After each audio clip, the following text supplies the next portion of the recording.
755-1240. 755-1240. There's an interesting article here telling everyone that the Dems, otherwise known as the Democrats of New York State, are encouraging Darrell Albertine to run for the new seat that will be open the day after Jim Wright decides to leave. Apparently, he delayed his original resignation date because of a conflict with the primary for the presidential race. Well, of course Darrell Albertine's running. And I think, and this is coming from a Republican, that Darrell Albertine should win.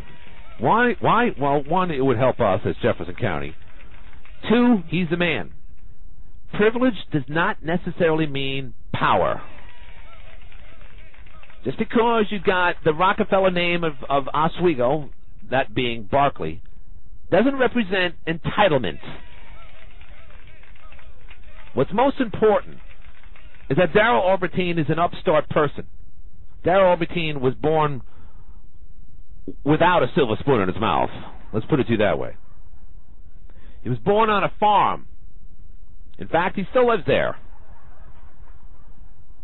If there's one guy that can represent the common good and common man and woman in this region, it's Darrell Albertine. I don't want to see any under-table dealings with some rich guy's son who looks like he should be a state senator. And here's another thing. If Darrell Albertine gets into office, that gives more power to the Senate for that idiot Silver down there in Albany. I don't care what additional power it lends itself to our crazy and crummy governor, otherwise known as Spitzer. I just want the right guy in there to represent us. Darrell, if you're a Republican, you would have been a shoo-in. You're going to need some help.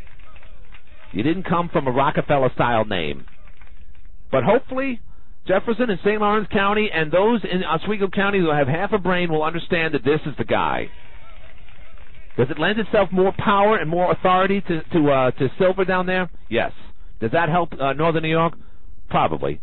Not much as you think. Probably helps downstate more than anything. But at this point, Albany is such a train wreck with Bruno out there boxing in his T-shirt, trying to impress the people from the cast of The Sopranos. I'm just disgusted with Albany. But I hate it even more so when I see a guy with a billion-dollar name expecting to take the place of Jim Wright. And that sucks. In other news, it's 24 minutes before the hour. Let's go back to Watertown's favorite website, otherwise known as newsjunkie, spelled with a big fat Z.com.